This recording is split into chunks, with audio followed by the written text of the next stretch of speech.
ఊహించుకోండి ఫ్రెండ్స్, చుట్టూ ఎటు చూసిన తెల్లటి మంచు, చెవిలో హోరుమనే గాలి శబ్దం తప్ప వేరే శబ్దం లేదు. సమయం అర్ధరాత్రి దాటింది. ఆ మంచు కొండల మధ్య ఒక మనిషి శరీరం పడి ఉంది. అది నిన్నటిదాకా పాటలు పాడిన గొంతు ఈరోజు మూగబోయింది. నిన్నటిదాకా గిటార్ వాయించిన వేళ్లు ఈరోజు చల్లబడిపోయాయి. ఒకటి కాదు, రెండు కాదు, ఏకంగా 13 రోజుల పాటు ఆ వీరుడి శరీరం ఆ మంచులోనే గడ్డకట్టుకుపోయింది. ఆయన జేబులో రక్తంతో తడిసిన ఒక కాగితం ముక్క ఉంది. అందులో తన ప్రాణానికి ప్రాణమైన భార్యకి రాసిన మాటలు ఉన్నాయి. నేను వచ్చేటప్పుడు వసంతాన్ని తీసుకువస్తాను అని. పాపం ఆయనకి తెలీదు, ఆయన రాక కోసం ఎదురుచూసే భార్యకు ఆయన శవపేటికలు వస్తారని. ఒక గిటార్ ప్లేయర్ దేశం కోసం గన్న పట్టుకుని కార్గిల్ చరిత్రను ఎలా మార్చేశాడు.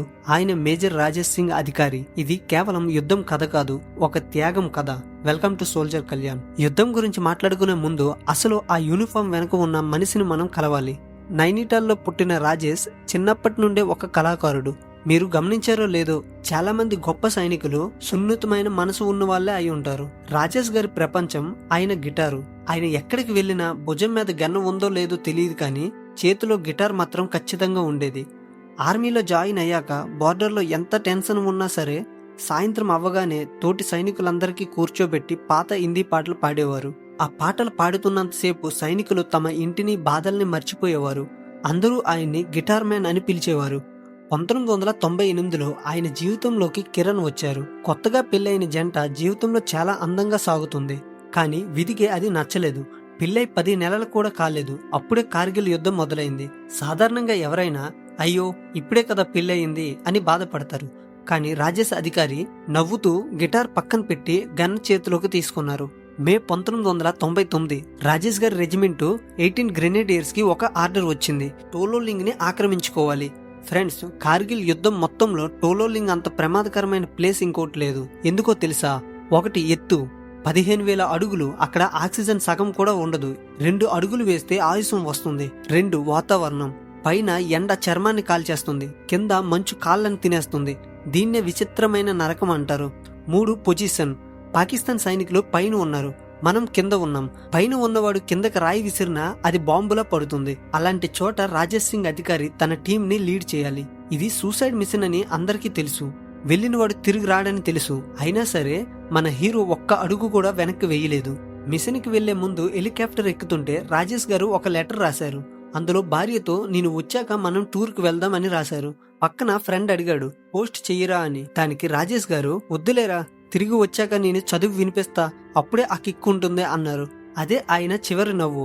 ఆ లెటర్ ఆయన జేబులోనే ఉండిపోయింది. మే 30 రాత్రి రాజేష్ అధికారి తన టీంతో కలిసి ఆ నిటారుగా ఉన్న కొండ ఎక్కడం మొదలు పెట్టారు. ఊపిరి ఆడటం లేదు, భుజాల మీద బరువు. సడన్ గా నిశ్శబ్దాన్ని చీల్చుకుంటూ టపా టపా టపా పాకిస్తాన్ మిషన్ గన్స్ గర్జించాయి. మనం వాళ్ళకి కనిపించకపోయినా అంచనా వేసి కాలుస్తున్నారు. రాజేష్ పక్కన ఉన్న సైనికులు రాలిపోతున్నారు. ఒక బుల్లెట్ వచ్చి రాజేష్ గారి భుజంలో దిగింది. రక్తం చిమ్మింది. వెంటనే ఇంకో బుల్లెట్ కాలికి తగిలింది. కమాండర్ రేడియోలో అరిచారు, రాజేష్ వెనక్కి వచ్చే, సిచ్యువేషన్ బాగలేదు అని. కానీ ఆ క్షణంలో రాజేష్ గారిలో ఉన్న గిటార్ మ్యాన్ మాయమయ్యాడు.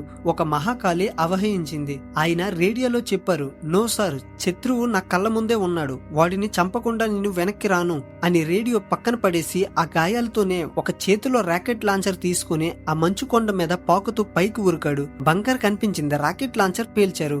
కానీ ఇంకా 2 పాకిస్తానీలు మిగిలి ఉన్నారు. బుల్లెట్లు అయిపోయాయి. రాజేష్ గారు కత్తి తీసుకుని వాళ్ళ మీదకు దూకారు. చేతులతోనే కత్తితోనే వాళ్ళని చంపేశారు. ఆఖరి శ్వాస వరకు పోరాడి టోలోలింగ్ మీద మన జెండా పాతారు. కానీ అప్పటికే ఆయన శరీరం చిల్లులు పడిపోయింది. మే 30 అర్ధరాత్రి ఆ చలిలో ఒక గొప్ప సైనికుడు శాశ్వతంగా నిద్రపోయాడు. యుద్ధం అయితే గెలిచాం, కానీ అసలు పెయిన్ ఇక్కడే ఉంది ఫ్రెండ్స్. పైన ఇంకా యుద్ధం జరుగుతూనే ఉంది. హెవీ ఫైరింగ్ వల్ల రాజేష్ గారి బాడీని కిందకి తీసుకురావడం ఎవరి వల్ల కాలేదు. రోజులు గడుస్తున్నాయి. ఒక పక్క ఆయన భార్య కిరణ్ నా భర్త ఫోన్ చేస్తాడు అని ఎదురు చూస్తుంది. కానీ ఇక్కడ ఆయన శరీరం ఆ మంచులోనే అనాథలా పడి ఉంది. 1 కాదు, 2 కాదు, ఏకంగా 13 రోజుల తర్వాత ఆయన బాడీని కిందకి తెచ్చారు. తోటి సైనికులు ఆయన జేబులో నుండి ఆ లెటర్ తీశారు. అది రక్తంతో తడిసి గడ్డకట్టుకుపోయింది. అందులో ఆయన రాసిన మాటలు, నువ్వు వచ్చేటప్పుడు మా కోసం వసంతాన్ని తీసుకురా. ఆ మాటలు చదివి కఠినమైన సైనికులు కూడా చిన్న పిల్లల్లా ఏడ్చేశారు. రాజేష్ సింగ్ అధికారి త్యాగం వృధా కాలేదు ఫ్రెండ్స్. టోలోలింగ్ విజయం కార్గిల్ యుద్ధ గతిని మార్చేసింది. ఆ తర్వాతే మనం టైగర్ హిల్ ని గెలిచాం. భారత ప్రభుత్వం ఆయనకు మహావీర చక్ర ప్రకటించింది. ఆయన భార్య కిరణ్ గారు ఆ అవార్డు తీసుకున్నప్పుడు ఆమె కళ్ళల్లో గర్వం చూస్తే మనకి అర్థమవుతుంది ఒక సైనికుడి భార్య గుండె ధైర్యం ఏమిటో. ఫ్రెండ్స్, ఈ రోజు మనం మన కుటుంబాలు సేఫ్ గా ఉన్నామంటే ఎక్కడో మంచు కొండల్లో రాజేష్ లాంటి అన్నీలు తమ యవ్వనాన్ని తమ జీవితాన్ని త్యాగం చేశారు కాబట్టి ఆయన్ని మనం మర్చిపోకూడదు. నిజమైన భారతీయుడిగా ఈ వీడియోని మీ ఫ్రెండ్స్ అందరికీ షేర్ చేయండి. ఒక్కసారి మనసులో సెల్యూట్ చేసి కామెంట్స్ లో అమర్ రహే రాజేష్ సింగ్ అని టైప్ చేయండి. జై హింద్.